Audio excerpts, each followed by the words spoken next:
Meet yourself. Are you ready? Mm, yeah. God, I don't want you. I'm saying three, two, one, go. Teka. Kaninang puta. Three, two, one. Hello, basketball fans, and welcome to episode 64 of the Half Court Heat podcast. From Las Vegas, this is Isaiah, your host, and as always, I'm joined by Juno in the Philippines. Hello. Hello. What's How are up? you? How are you? Yeah, it's lunchtime here, so everybody's eating right now. Yeah, it's dinner time here. Well, it's past dinner, but I eat late dinners here, and certain people are eating here too. I won't name names, but I'm just saying certain people in this household are eating right now. Okay. Me personally, I haven't eaten yet. So you choose to eat on this show. Nah, let's just leave that for the people to guess. All right, but before we say anything else, congratulations to the San Antonio Spurs on winning the championship. We haven't had time to congratulate you guys, so this is actually our first podcast since before was it Game before the five, finals when game game two. I think it was or game. during the finals? Yeah, it's been a long time. We haven't had the chance to do a podcast after that, but congratulations, San Antonio, and I just want to say this. They displayed one of the best performances of teamwork that you could ever display in the modern NBA. I loved it. Perfect. Just beautiful team basketball. Everybody was just finding the open man, and there was no selfishness whatsoever. They just wanted to let everybody know that the Spurs can just play team basketball to perfection, and they just displayed it. For LeBron, though, it looked like another Cleveland 2010 performance. It was very disappointing. LeBron, I know he really wanted to win. He was trying to do all he could, but at the end of the day, the better team won, and I put the emphasis on team, and that was the Spurs. And it may be because of Wade's absence, and Bosch and Wade, they did not come out during the finals. For some reason, Wade was a shell of himself, and I'd like to point out Mario Chalmers, for some reason, did not seem to get it going whatsoever. He was completely absent. He did not do anything, and it's just disappointing for Miami to have a guy who has been there even before LeBron James even arrived in Miami to struggle so bad against the Spurs and just completely outplayed by the much older Tony Parker. And Oh, Mario Chalmers that's just Mario having a Chalmers giving you a call right now.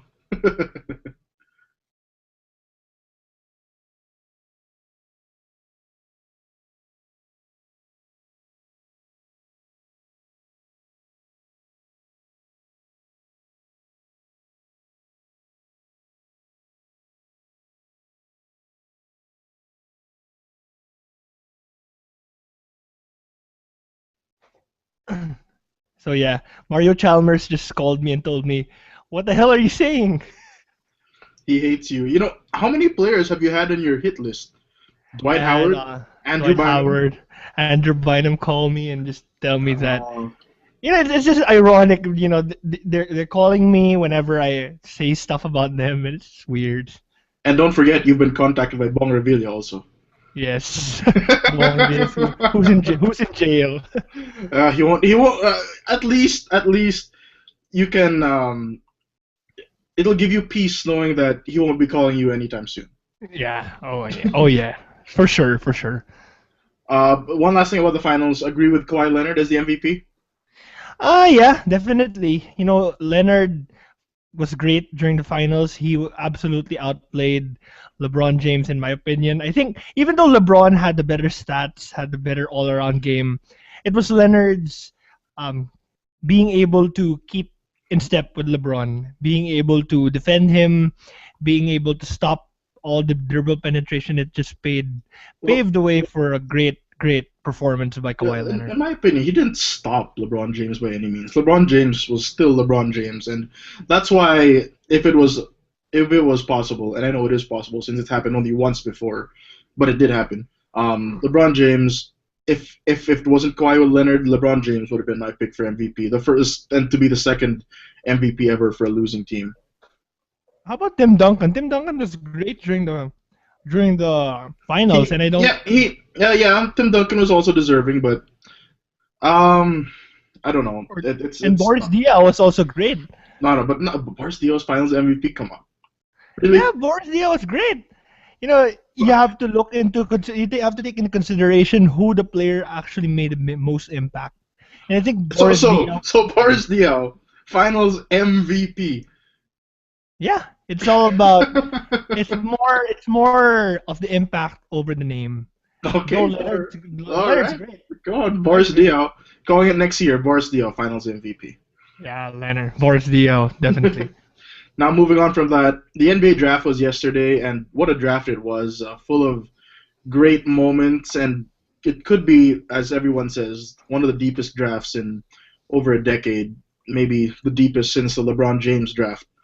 But we're going to go through the lottery. We're going to rapid fire through the lottery since we can't talk about all 30 picks and bore you to death. And then we're going to talk about just a few things that we noted or didn't note, that we noted that we liked or didn't like, and go from there. And from that, we're going to preview the upcoming free agency and look ahead toward this very, very exciting summer that we have in front of us. If you think about it, the NBA Finals ended, and then the World Cup started. Go USA! Wimbledon is now. Then after all of this, we had an exciting NBA draft. And then for us, Philippine basketball, college basketball is starting, the UAAP, and we also have the FIBA World Cup. You know, this summer is going to be very eventful. It's not like last year when the NBA completely went to hibernation mode. Oh my gosh! After the summer league last year, which I really loved, and I had fun going to the games. Then yeah, that's right, the NBA just died. What happened? Nothing. Nothing happened. Now it seems to be everything will the craziness, and you can argue that this summer will be able to compete with next year's summer, because next year's summer is going to be more eventful, I think, with more free agents, definitely more movement. After free agency, what happens? FIBA's this year. Yeah. Next year, yeah. Oh, yeah. What are you talking about? Oh, my gosh. Eat some more. You must be still hungry. Okay. But, all right. With the first pick, the Cleveland Cavaliers selected Andrew Wiggins. What are your thoughts on Wiggins and going to the Cavs? Oh, I completely expected Cleveland to pick Andrew Wiggins. Wiggins has always been a great player, though he's not as NBA ready as a Jabari Parker. Wiggins, I think, has the higher ceiling as compared to the two. Though Jabari Parker is a great offensive player, he has drawn comparisons to Carmelo Anthony. I think Andrew Wiggins being drafted makes a whole lot of sense. People are always arguing LeBron James might come back to Cleveland, might leave Miami, might go back home, but you can never have any assurance, and you need someone who can actually be there if the LeBron James plan fails for some reason. And I think it makes a whole lot of sense.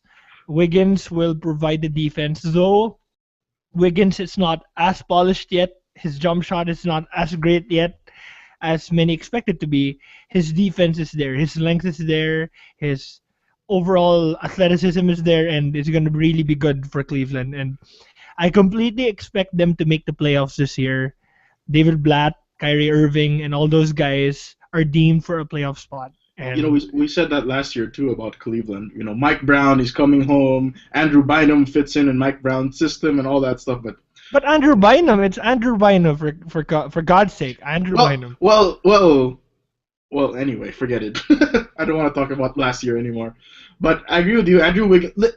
In reality, they couldn't get this pick wrong. It was either Andrew Wiggins at number 1 or Jabari Parker, who went number 2. I don't think they would have picked Joel Embiid because it would have drawn too many comparisons to last year when they picked Anthony Bennett. But I agree with you. I think I think Wiggins fits nicely in Cleveland. They couldn't really get it wrong whether it was Wiggins or Parker. But Wiggins, he doesn't need the ball that much. Like you said, his offensive game is not exactly there yet. So he doesn't need the ball to create offense, and that's what Kyrie Irving loves to do in Cleveland. And I think he'll be a nice complement. He can run the wing maybe on the fast break, and Kyrie Irving can just dish it to him for the jam because, like you said, his athleticism is there. And let's face it, his ceiling is really high. The sky's the limit for this guy. And he might be the next Kevin Durant, God, probably. stop saying the next. Just can't these people just be their own player? No next Kevin Durant, no next Kobe Bryant, no next this or that. Just let these guys haven't even played yet. Just let them be their own man. Yeah. Okay. All right. Yeah. Jabari Parker went number 2 of the Milwaukee Bucks. You like him for Makes Milwaukee? sense. Yeah, makes sense. Definitely for Milwaukee, you mentioned it's just between the two guys. It's between Andrew Wiggins and Jabari Parker. And Cleveland picked Andrew Wiggins, so they did not have any choice. You go with the other good guy, the other great guy in Jabari Parker. And Jabari Parker fits well in Milwaukee, in my opinion. I think him, Larry Sanders, and all those guys in Milwaukee will thrive. And Jabari Parker's defense is suspect, but his basketball IQ is there. His shooting is there, and everything you want in a player is there, except for his defense. And that's something he can develop. I think if you give him time, he will improve. And lo and behold, anytime down the road, Milwaukee might make the playoffs soon. And this I agree might with be you. If you think of Milwaukee 6 months ago, you look at this team, they were a disaster. There was disaster waiting to happen. But now they have a new face, Jabari Parker, who, if you compare to Andrew Wiggins, he's the most NBA ready right now. I love his offensive game, and I love that he can complement the big men, Giannis Antetokounmpo, and if Larry Sanders gets his head on straight and decides to make headlines on the basketball court rather than off of it, the Bucks are in a great position to build something for the future. They have new ownership. They have Mallory Edens. They have Jabari Parker, and again, I think out of all of them, talking about Parker, Embiid, and Andrew Wiggins, Jabari Parker may be the one to have the best career, but we'll see. I agree. And Jabari Parker's offensive game is really there, and it's going to be really good. Really exciting for Milwaukee, and I'm excited to see the first matchup between Milwaukee and Cleveland. And, So after, and that's something you can hear from me. If you asked me that last year, I'm excited for a Milwaukee-Cleveland game. Can you believe that? talk about small market excitedness. Yeah, But that's true. okay, now after those 2 picks, here's where the draft got really interesting. 3, 4, 5 is somewhat of a surprise. Starting with number 3, Joel Embiid. Now I'm gonna go first. I understand that Philadelphia has a plan, and if it works out well, they're geniuses. But the immediate impact is gonna be hardly felt. First of all, they drafted Noel last year, who was out. He ended up missing the season. They draft Embiid this year, who, let's face it, we don't know when he's going to be healthy. Because if you think about it, he started playing basketball very late. I think very recently, and then after only 1 season in Kansas with the Jayhawks, he has a back problem. He breaks his foot. I mean, what happened? If after only 1 season he's already banged up like that, those should be red flags already for his health. But if he's able to stay healthy, if he's able to come back to form and reach his potential, which everyone says is borderline Hakeem Olajuwon like, then Philadelphia has something good in their hands. But right now, I can't immediately assess what this means for Philadelphia with their Embiid pick. It draws comparisons to Greg Oden for some reason. I'm pretty scared about what will Well, the happen. big difference was that Greg Oden was healthy when he was picked, and he just got injured. This guy is already injured and picked at number 3, And which it draws. It's bad. It's gonna be really bad. And me personally, I don't want to judge a player just because of what's happening. The good thing for Joel Embiid is he has his entire career to recover, as compared to Greg Oden, who was injured when his career got off. And I think with Joel Embiid, I think it's going to be really difficult for Philadelphia to be able to recover, to be able to be successful. I think if this plan actually works out and Noel and Embiid both become healthy, it's gonna be good. It's gonna be a good thing for the Sixers. But the thing is, it's a high risk and a high reward. High risk, high reward. And if Embiid somehow gets back to form, then good. But with the way the injuries have plagued him, his back and everything, one can think, will that actually happen? Will that really materialize? And it's going to be really difficult. And if you talk about this season, I think the Sixers fans are in for another losing season where they're going to end up with a top pick again next year. And then maybe that's the final piece of the puzzle. I don't know. Again, like we both mentioned, if this works out, it's going to be great. Because, one, I don't think Noel is really a go-to player inside. He may be one of the more like defensive or the energy guy with skill, and Embiid possibly as the offensive-minded person because he has very polished moves down low. But again, it remains to be seen. This is a very bold move by Philadelphia, and if it works, again, great for them. Yeah, it's weird because they also drafted Dario Saric at number. Yeah. We'll get to Saric later, but moving on from that, Aaron Gordon was drafted number 4 for Orlando by Orlando. Sorry, and this surprised me. I fully expected them to go for Dante Exum. It was a weird move. I don't think it really made sense for people. Actually, I was really surprised that they picked Aaron Gordon.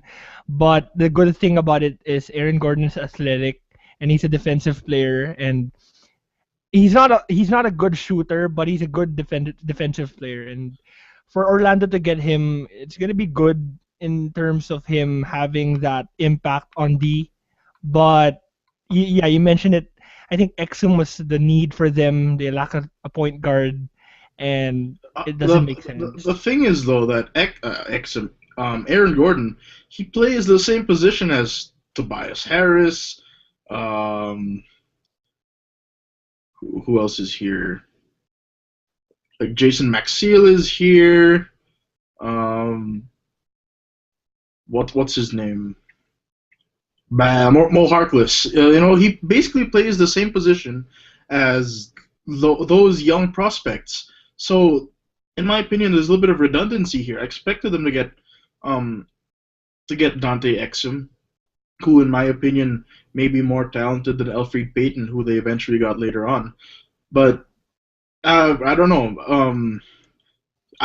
He's very athletic. He has a lot of upside. He may play right away for Orlando. But with the lack of shooting, it's going to be very tough for the Magic to score. Yeah, that's true. And with they don't have any go-to guy whatsoever. It's a great thing. It's a great addition on defense, but offensively, you don't have any go-to guy. Yeah, and Vucevic is there. Oladipo is there. Jameer Nelson is still there. But it's really been proven that for you to win a championship, you need a go-to guy. And I don't think Orlando has that right now. Though, the Spurs proved that a go-to guy is not really needed. Orlando, is not the Spurs, obviously. Well, the Spurs still have an anchor, and that's Tim Duncan. So you can still consider him a go-to guy. Vucevic, probably, for Orlando. Well, Vucevic is good, though. I like Vucevic. And all those other guys. Oladipo is still there. It's gonna be good. I think. I expected a more dynamic backcourt with Exum and Oladipo, or maybe even a 3-guard lineup with. Yeah. What? But Oladipo. The thing is, Tobias Harris is not a defensive guy. I think Gordon has a higher ceiling. I think his athleticism will help Orlando a lot. I think they realize that if you keep on keep on playing Tobias Harris. I don't think they're gonna be good on defense. You know, this guy, Aaron Gordon, can become the next probably Ibaka. I think that's the thing I can see from him. He's an athletic guy. He has all the You potential in say the world. Ibaka, I say sort of like a Blake Griffin. Blake Griffin didn't really have an offensive game to start with. He's very athletic, and I see him. I see his ceiling to be someone like Blake Griffin. Let's see. Let's see. But I just have to. I like this move. Technically, I like this move. I'm mixed. I like this move because I want the defense is there. They're gonna be really good on defense. I don't like this move though because I think Exum should have been the better pick. Well, one man's trash is another man's treasure. Dante Exum picked number 5 by the Utah Jazz. He just fell into their lap. We said, "Oh my gosh, I can't believe we have Exum number 5. Let's get him." And he's an instant upgrade over Trey Burke at point guard. However, he's just listed as a guard, I think, more than a point guard. And they have a chance to form a 2-point guard backcourt, which is going to be interesting, considering the Jazz still have to figure out their contract situation with Gordon Hayward. But Exum is sort of a risk since no one really knows who he is. That's why he was dubbed the Australian Man of Mystery. However, Exum has really been highly touted by people who have seen him. Yeah, Exum is a great player in Australia, but he doesn't have. Exum is ano? Sorry. Yeah, Filipino. It's a Filipino. Yeah, Filipino. Anyway, Exum is a great player for in Australia. He has a lot of potential. He is a two-way guard. He's an off guard and a point guard, and this is really gonna help Utah in the long run. I think the backcourt of Trey Burke and Exum, as you mentioned, will really be great for Utah, and it takes away the ball handling responsibilities of Trey Burke. Trey Burke has proven to be a great player for the Jazz, and I think that the addition of Exum will really help him flourish in the his offensive game. It takes away all the dribbles, all the load of him being pressured. I think it's gonna be really good for Utah moving forward. And if you can retain Gordon Hayward, Derek Favors, and all those guys with Exum and Burke, things are really gonna be great, really great for the Utah Jazz. Moving on, number 6, Boston. It was either Julius Randle or Marcus Smart. They picked Marcus Smart, so they have another point guard. What does this mean for Rondo's future? I was actually thinking about that, and I think, Boston right now, maybe they're moving away from Avery. I think it's more of Avery Bradley over Rajon Rondo. I think Bradley might be out. Marcus Smart is a two-way player. I think he's a point guard. He can also play shooting guard. Correct me if I'm wrong. Yeah, he can. He's strong enough and powerful enough to do that. I'd see him as an upgrade over Avery Bradley, like you said. But then again, I know Danny Ainge has been dangling Rondo for teams in the past. He's been rumored. He's been in trade rumors constantly over the past year or two, and that's why I think the future for Boston's kind of uncertain with regards to Rondo. But if Rondo does go, Marcus Smart is more than capable of taking over as the point guard. Hopefully, Marcus Smart. I watched his draft combine. He's really a great player. He has a lot of potential, and he's he's another player who's NBA ready. And for Boston, it's going to really help them a lot with their backcourt. But Avery Bradley has been great also. So it doesn't make sense for them personally to get. I think they should stick with Bradley over Rondo. I think they should get another. They should trade Rondo to get another piece, probably a small forward or a power forward in return, so that you have Jeff Green in small forward, but I think you can do better. And with Rondo being the trade piece, they can get someone so that you can have a backcourt of Smart and Bradley. I think the Smart and Bradley combination would be better than a Rondo Smart. Well, that's just how I see it. That would be better. But then a Rondo Smart combination is also gonna terrorize the league either way. That's how good this pick is for Boston. Moving on to the Lakers, the pick I wanted, Julius Randle. The perfect pick for the Lakers, I believe. He has an NBA ready body. He works hard on the glass. If you look at his games with Kentucky and the highlights that they show, he is a hard worker. He bullies his way inside. He doesn't really have a jump shot, which is okay because I prefer him to be on the post and take hook shots and he has this little spin move that I like. With his skill set, I love this pick for LA. I love that he can be able to make an impact right away in the front court and kind of maybe not everything, but maybe take a little bit of the load off Kobe Bryant. And what does this mean for the Lakers with Pau Gasol?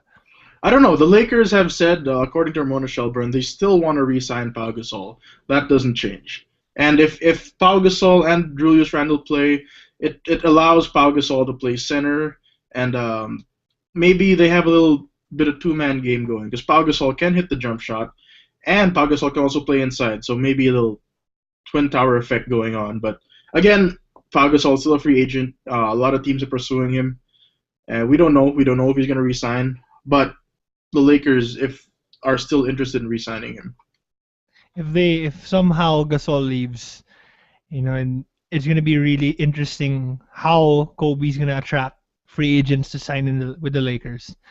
And Randall's great for the Lakers in terms of his hard work. You mentioned he draws a lot of comparisons to Zach Randolph, and in the long run, I think if Gasol does leave, Randall can be the face of the franchise, though he's quite unpolished yet on defense. But that's true. He's gonna be. His offense is there. Obviously, his strength is there. Athleticism is there, and he's always had he has a chip on his shoulder right now. For teams to pass on him, and he mentioned this, they're gonna regret it. They're gonna regret passing on me. I like that. I like how he also said that he can't wait to play for Kobe Bryant. There's actually a picture of him with a Kobe jersey, which he had on backwards for some reason. The Bryant was on his chest instead of the Lakers. But he also said LA is a great market, which to me is interesting because he's already thinking how he can expand his brand and what playing for LA means and all that stuff. So again, Julius Randle, perfect pick for the Lakers. Moving on, number 8, Sacramento, Nick Stauskas. This to me was interesting. I expected the Kings. Did I say the Knicks earlier? I meant the Kings. the Kings. You mentioned the Knicks. I said I kind of get confused there sometimes. The Kings selected Nick Stauskas, which surprised me because I expected them to go after Noah Vonleh. I expected them to draft a big man who's long, with a long wingspan, and again, this pick surprised me is because Stauskas is expected to be the best shooter in this draft. But however, they already have people, Ben McLemore. Yeah, people in his position like Ben McLemore. So I don't know how Ben McLemore fits now with Sacramento. He might be leaving. I think Ben McLemore might be out of Sacramento already. It doesn't make sense. It doesn't make sense for them to draft someone like that. And they have Rudy Gay as well, who opted into his contract. They obviously lack a big man to play alongside DeMarcus Cousins, and for you to get this guy who's not really a defensive guy and who just shoots and just basically is like a Ben McLemore, plays the same position as Ben McLemore, it's gonna be really weird, and he might be the next coming of JJ Redick or something, but I think this move doesn't make sense, and it's really gonna be very bad for Sacramento this year if this move doesn't works out. I agree. I expected them to get Vonleh. They picked Stauskas. Just weird move. I don't really like this move for Sacramento. Number 9 was also better than him. McDermott would have probably had a bigger impact. But then again, they already have scorers. They have who and who's their point guard? Is Isaiah Isaiah Thomas? Thomas. Isaiah Thomas, and they have Ray McCallum who can score. So see, I wanted them to get Vonleh. I don't know why they didn't, but whatever. Sacramento Kings. Queens. Yeah. Okay, I have to get this right because I'm still confused. I still get confused over this Charlotte, New Orleans, Hornets, Pelicans thing. Bobcats. I don't know. I get confused. I'm sure there's a time. There are going to be times during the next season where I get confused and mix all their names up. But the Charlotte Hornets, formerly the Charlotte Bobcats, with their first pick since their last incarnation in Charlotte. Why do you keep looking back? Are you scared? Is someone out to get you? No, I'm looking at the food. What? You keep looking back at your door. Yeah. Oh my gosh. Anyway, the Charlotte Hornets picked Noah Vonleh, and this pick I think was great because he's a perfect fit next to Al Jefferson. He's a not stretch four. 7'4" wingspan. I don't think you're a 4, but he's a stretch big with ability to block shots, and he can rebound. And it allows Al Jefferson more space inside if he can stretch the floor. And again, Jefferson doesn't have to work on his own down low. I love this pick for the Charlotte Bobcats. And Charlotte Hornets. It might be the next. It might be the piece that the Charlotte Hornets need to actually make big splash next year. They are a good team, and with the new name, not new name, getting the old name back in Charlotte, I think fans are going to be very interested in seeing their team again. Finally, and Vonleh also helps on defense. The defense, the big size down low with him and Al Jefferson you mentioned. It's going to be really good moving forward, and for him to grow alongside him, Al Jefferson, Kemba Walker.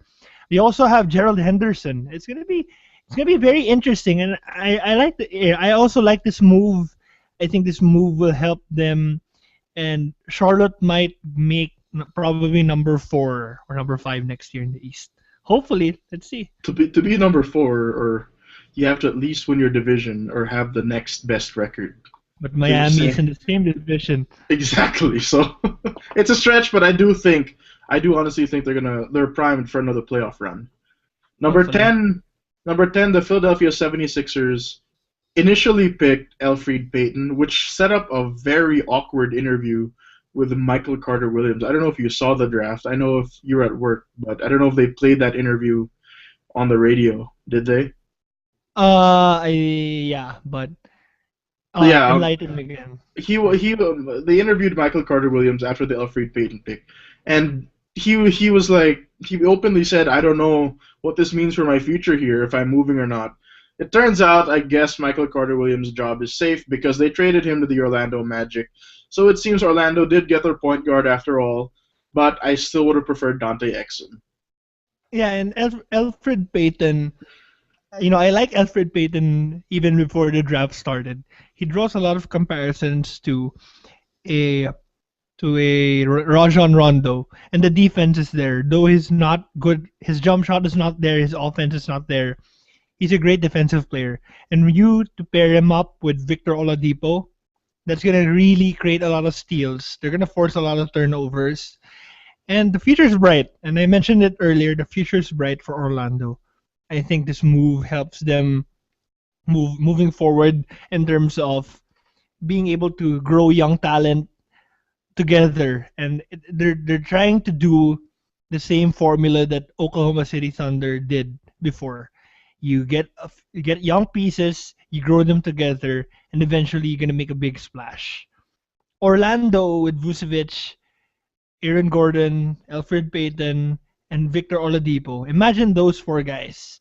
They're gonna be like you can draw comparisons to Indiana Pacers, when you have all those players growing together. This creates a great core for the Magic moving forward. And Elfrid Payton, though he needs a lot of work on offense, his tenacity, his drive is there, and it's going to be really interesting. Moving on, initially picked by the Denver Nuggets, but a great trade for the Chicago Bulls. Doug McDermott, Dougie McBuckets to Chicago.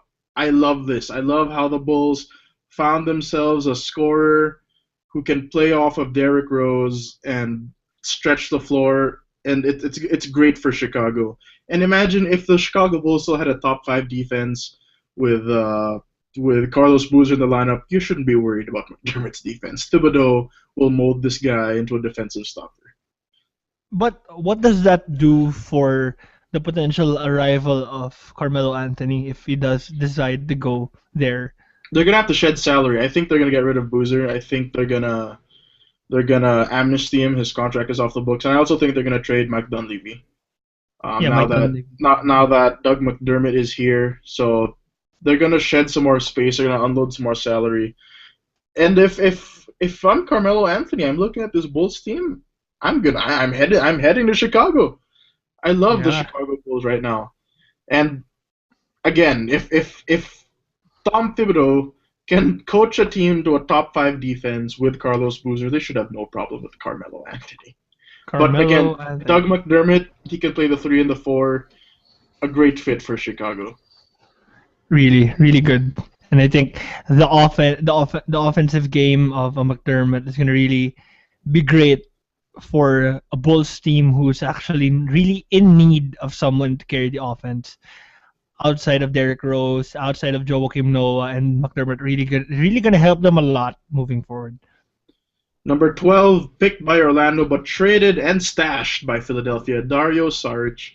Again, this is a guy who is inactive. He is not coming to the NBA this year. It's going to be maybe a year or two before he can make an impact for the 76ers. And this is speaking to our earlier point about this Philadelphia project they have.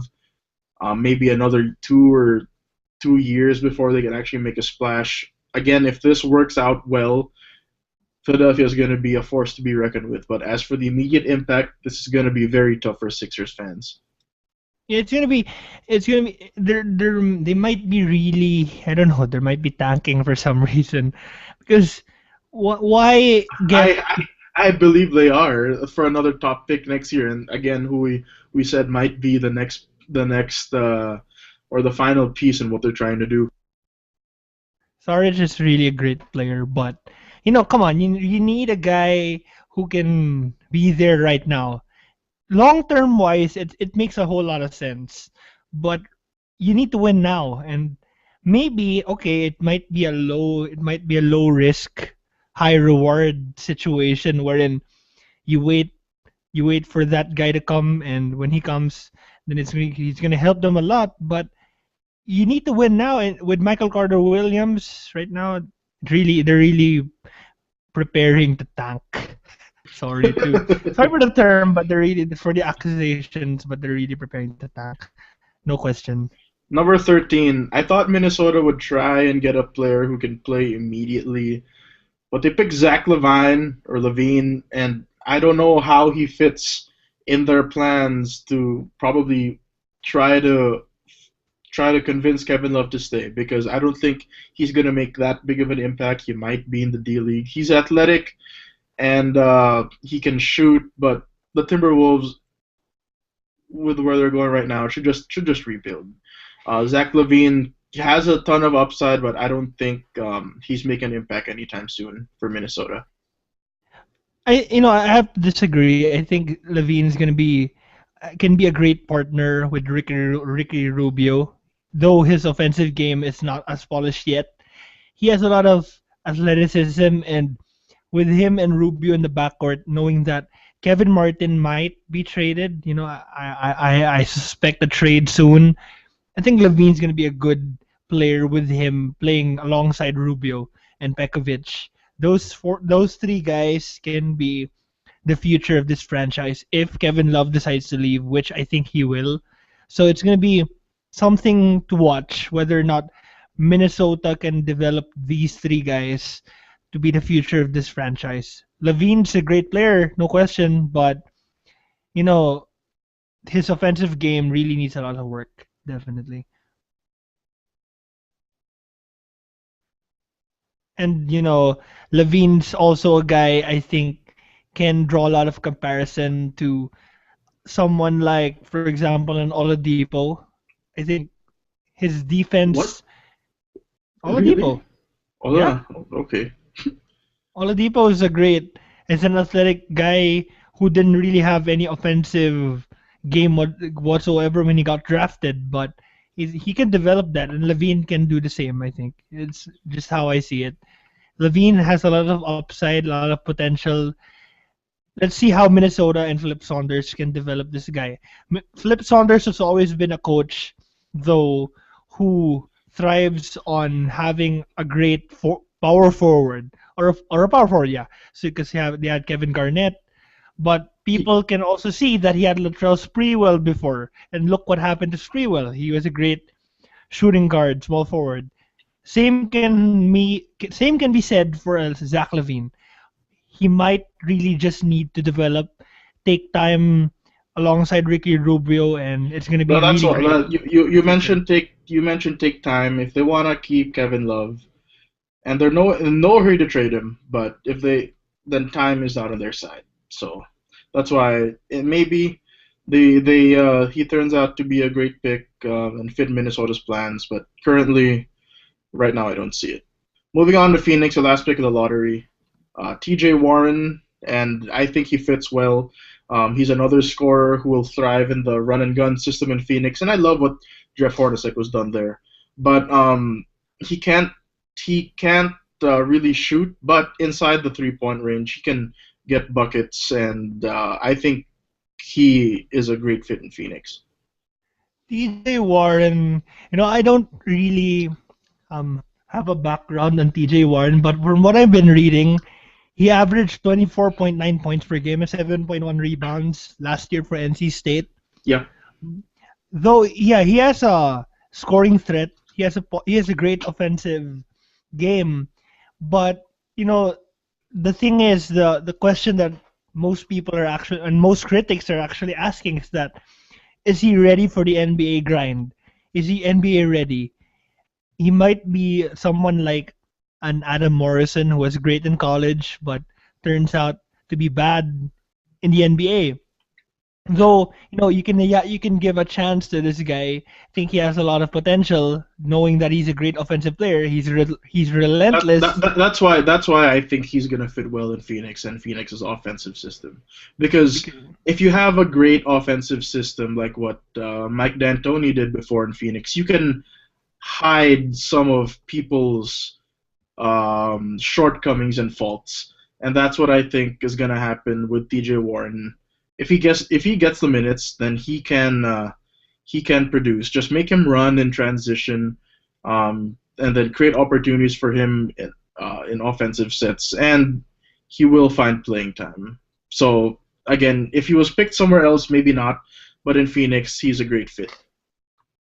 let's see, let's see. Jeff Hornacek he has a big responsibility in making sure that this guy can produce, and the system's gonna be there. Warren might produce right away. Let's see. Well, more than that, he has a big responsibility to push Phoenix forward because he surprised everybody last year, and they almost made the playoffs.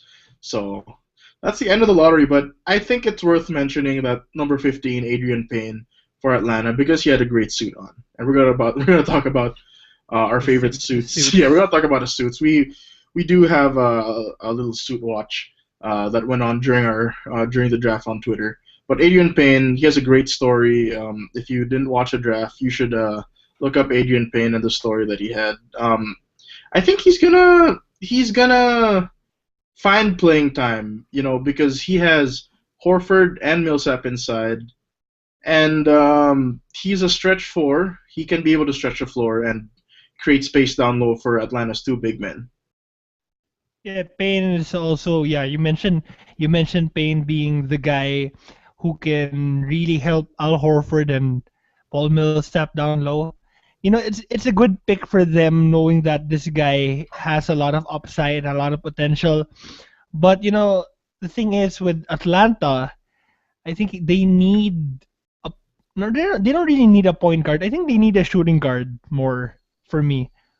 I think the shooting guard is what they need. I think Millsap is already there. already developed. So a shooting guard might be better for them, but I just see getting Payne was good, for talent wise. But if you're talking about need, I think they really need a shooting guard more than a power forward, and they needed that. And for drafting Payne, they don't really necessarily fill that void in the shooting guard position. By getting Payne, you get a big guy, okay. But you already have Al Horford and That sounded so Al, funny. Okay. okay, okay, Al Horford and Paul Millsap. So a shooting guard is what they really needed. And moving forward, that's something that I hope that they would be able to address. But you have to live with what you draft. All right. That's it for our rapid fire. Not really rapid fire. It took quite a while.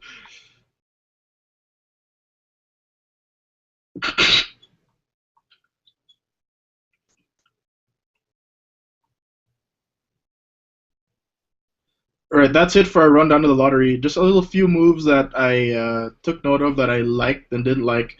First, for the New York Knicks, a great draft. Last week they didn't have draft picks, but here's where the Phil Jackson era truly started. He traded away Tyson Chandler and Raymond Felton, both both quality. No, sorry, both players who didn't really fit into New York's style going forward. I don't think they would have fit in with Phil Jackson at the helm. But New York in return got Jose Calderon and two draft picks, who they Wayne turned Ellington. and yeah, Wayne Ellington and two draft picks, who they turned into Clay Anthony early and Thanasis Antetokounmpo. Great draft for New York. I love how they were able to get quality picks that late in the draft. I'm excited actually, and I mentioned this on Twitter. I'm excited for Clay Anthony I being don't. announced.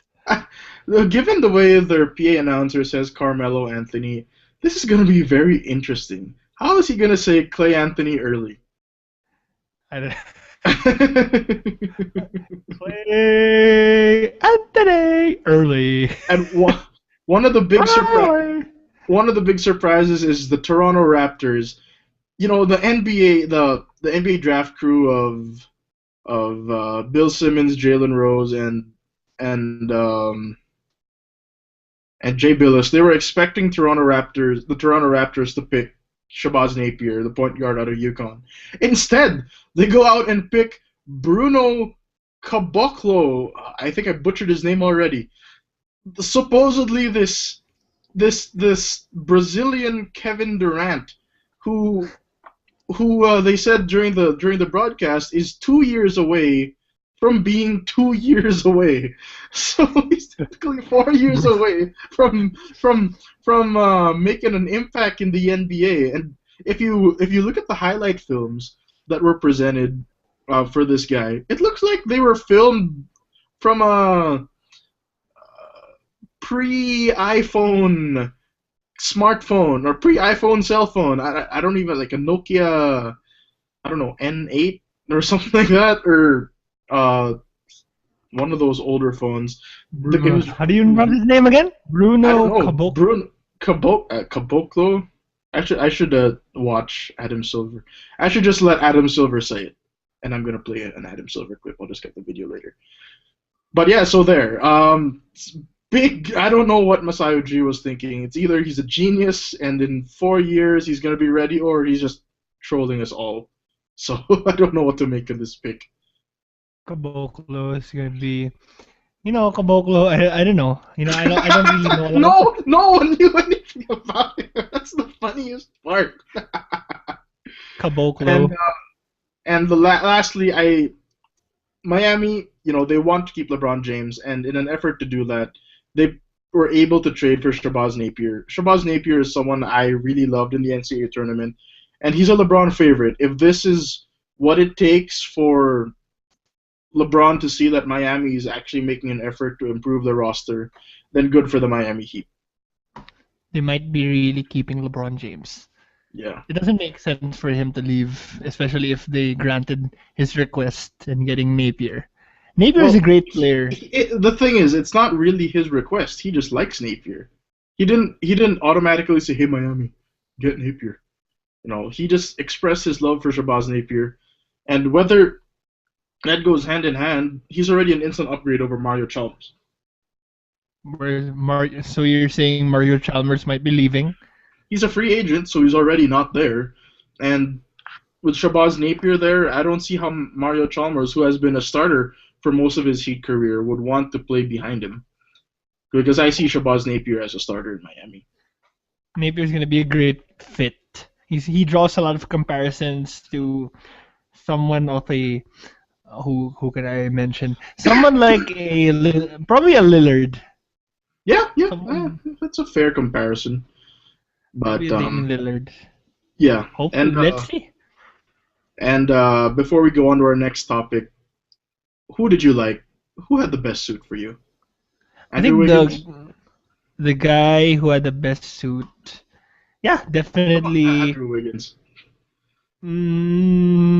Nah. Oh, you don't like that style? I loved Andrew Wiggins. He knows he's gonna be in the spotlight, and he dressed for it. Come on. I think Von Lee's suit was better. Oh, okay. Did you see Alfred Payton's suit? Alfred Payton. Uh, I'm looking Um, at it. I'm looking at it right now. Yeah, it looks okay, but I think Von Lee's you suit like was Von better. Lee's suit, really? Yeah, blue, the nice blue color. How about fine. How about Adrian Payne's suit? Adrian Payne. Not bad. I Come think on, you Payton. you, you I have think to love that. You have to I love think that checkered style.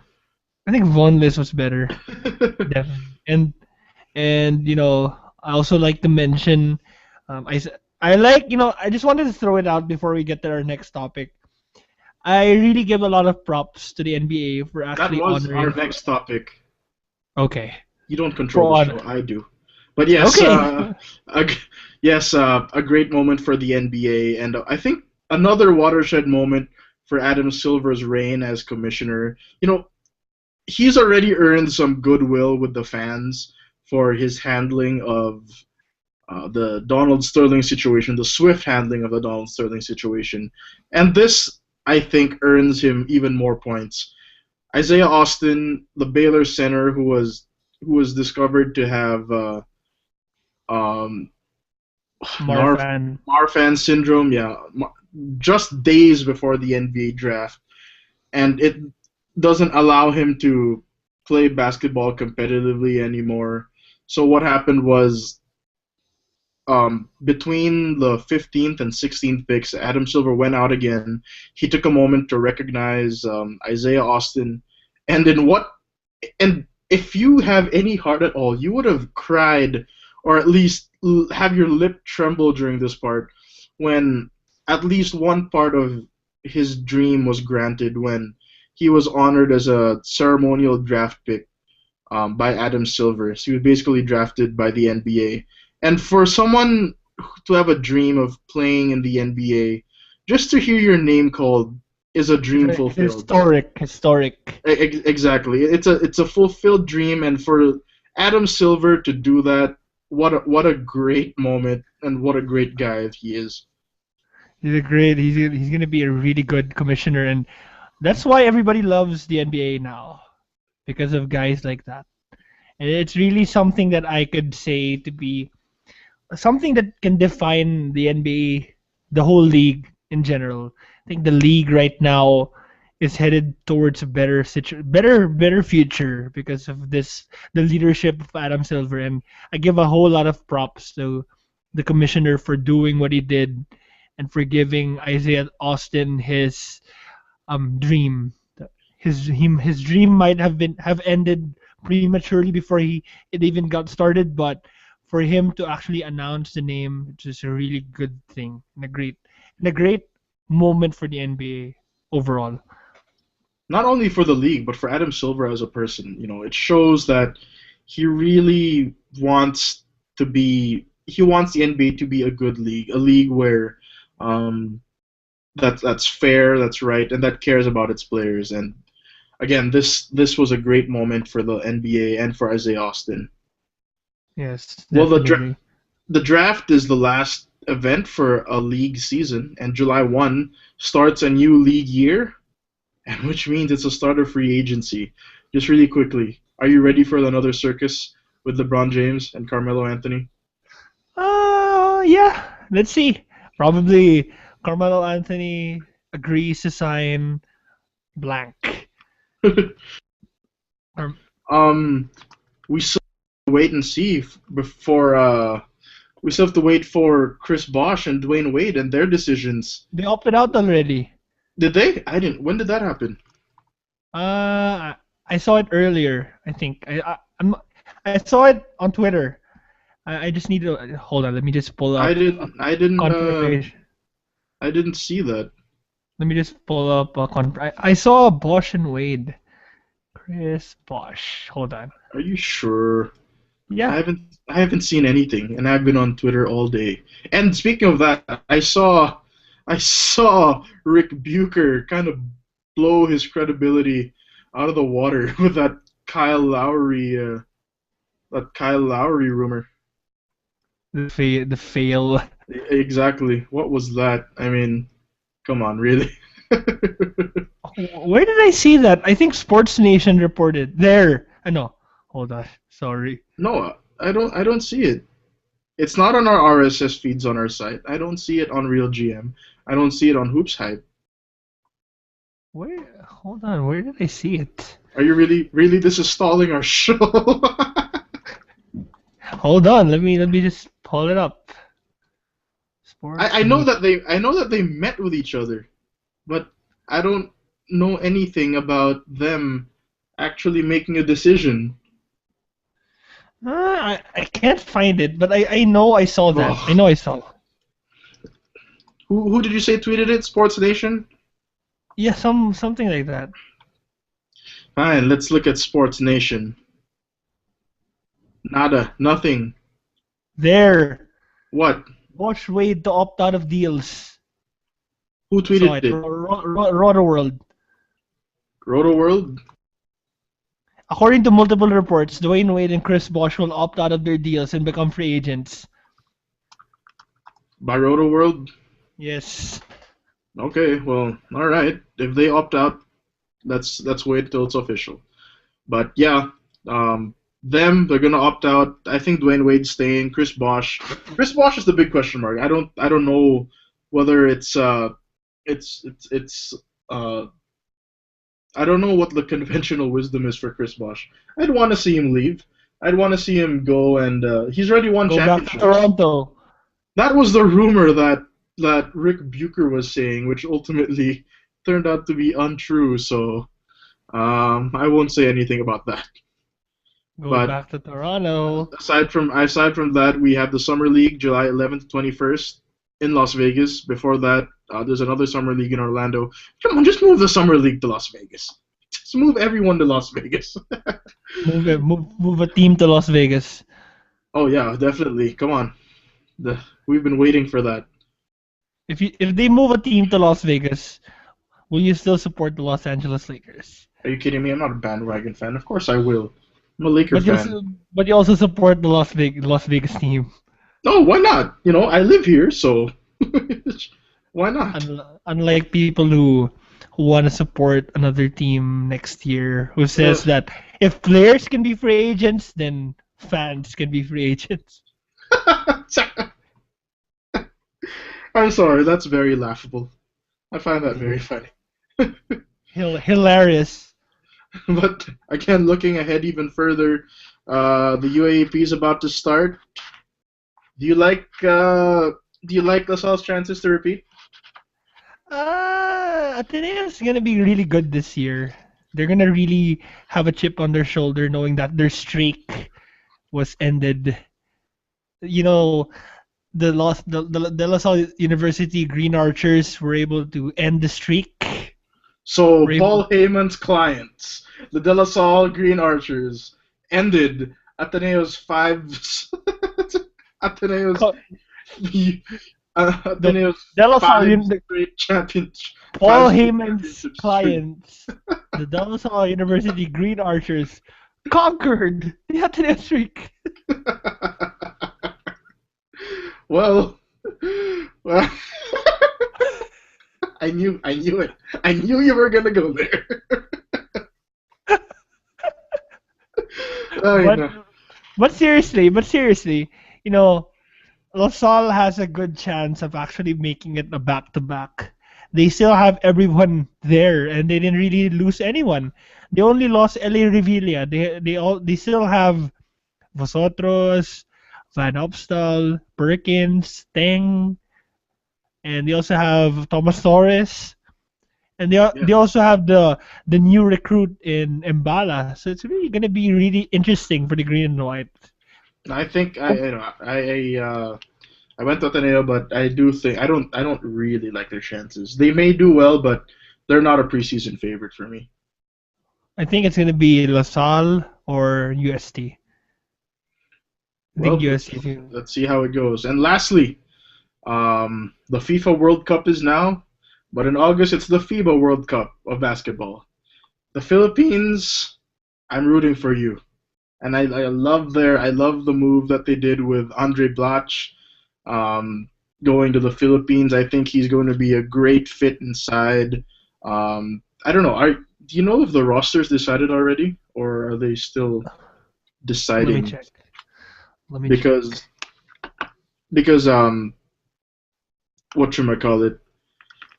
I like the group that played in the FIBA Asia Championships last year, and if they can bring most of them back with a few upgrades, I think they're gonna make some noise. Yeah, Because they have a lineup already. okay, name it. Is it there? It's Blach, Pingris, Japeth Aguilar, Junmar Fajardo, Larry Fonacier, Gabe Norwood, Ranadal De Ocampo, Gary David, Jason Castro, Jeffrey Chan, Eli Tenori, and Jimmy Alapag. And they also have some reserves if ever anyone gets injured. Gets They injured have and all Paul that stuff. Yeah. Lee, Bo Belga, Jared Dillinger, Kelly Wait, wait, wait, Williams. wait, wait, wait, wait, wait, wait. Bo Belga, really? Yeah, he's good. Okay. You don't like Bo Belga? No, when I saw him play before, I didn't like him. So, but then I've been living here for the past 3 years, so I'm not really in tune to Updated. how much he improved. Yeah, He has a good shooting. yeah. Again, that's most of the lineup that was, if not all, everyone who was in the FIBA Asia World Championship, and they didn't have Marcus Stouthit in the finals and in the semifinals, but I think he only played the first half. But to have a legitimate big man inside and Andre Blach, I like the Philippines' chances. They're grouped with Senegal, Puerto Rico, Argentina, Greece, and Croatia. Not really a group of death, but for the Philippines, probably a group of death. But I think they can beat Senegal. I think they can beat Croatia, and it's a toss-up against Greece because just has excellent shooters. Maybe, I think if the Philippines can somehow win that group and goes on to face Team USA. Are they No, grouped? I don't think. Are they grouped together? I don't think they are. no, if they make it or they qualify. Yeah, and it all depends on the bracket, doesn't it? After I that, think it's I think it's Team USA. really? Yeah. Well, Ima- they did play. The old Smart Gilas team did play a few games. They did play against a team composed of NBA players, and they more than held their own. But um, again, FIBA is different. that was just a group of players playing together. If they face Team USA, that's actually a team that practiced and practiced sets and all that stuff. So it's going to be much tougher for the Philippines if they do face Team USA. Imagine Andre Blach versus who's their big Kevin Love. Kevin Love, I don't know. They don't have a lineup yet.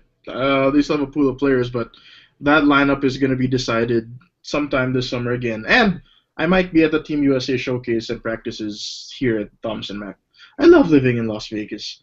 It's the best. How about LA?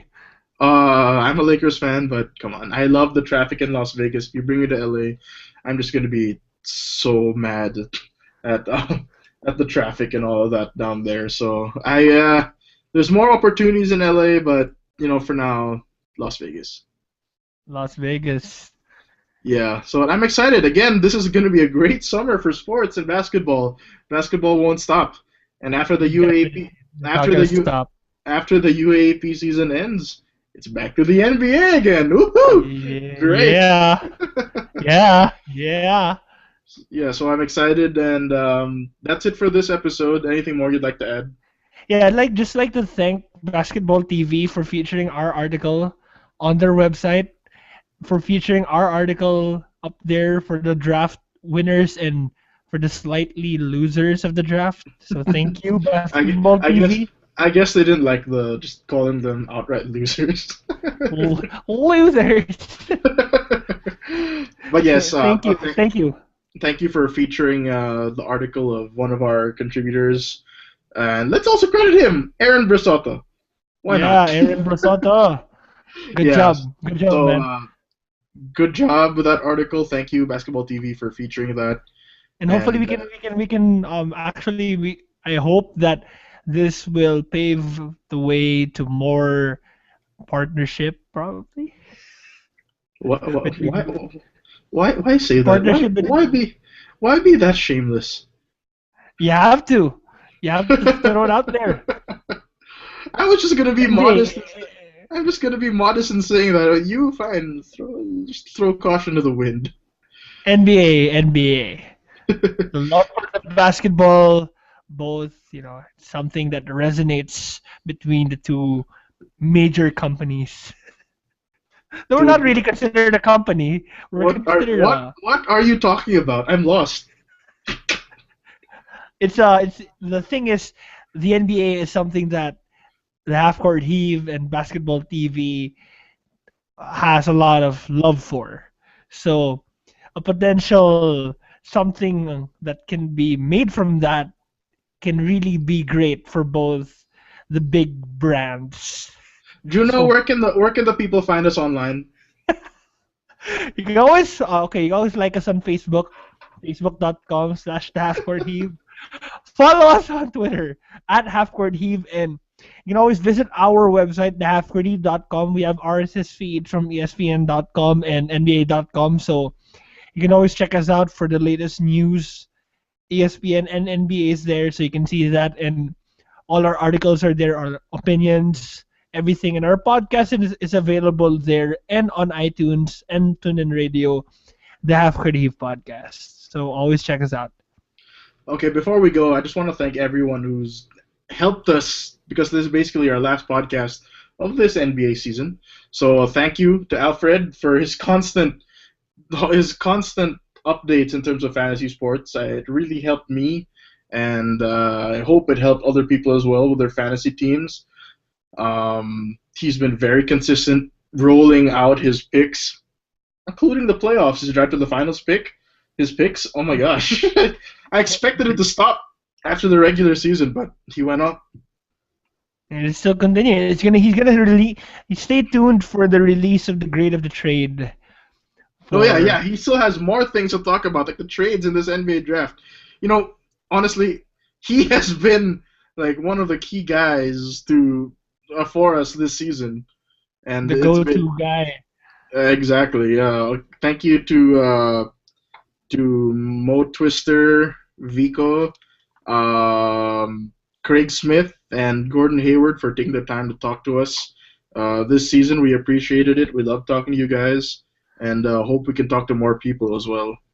NBA Philippines. Oh, and thank you to Stephen Edwards as well. NBA Philippines as well. Thank you. And NBA Philippines. Yep. Thank you for helping us this season. We look forward to more partnerships in the future and next season as well. But don't worry, I don't know when our next episode is because it's Free agency. free agency. But then free agency is a revolving door. So Maybe with the free agency, I think whatever happens with LeBron James and Carmelo Anthony, it's gonna be really, really something to talk about. So stay tuned for that podcast. There's gonna be more in store. All right. And I just want to throw out thank you to ABS-CBN for giving us the opportunity to cover the UAAP. So that's also a great thing. Thank you to them as well. Just wanted to throw that. All right. And with that, episode 64 of the Half Court Heat podcast in the books. Congratulations to all all who got drafted in yesterday's NBA draft. Congratulations to the San Antonio Spurs. And that's it. Thank you guys. See ya.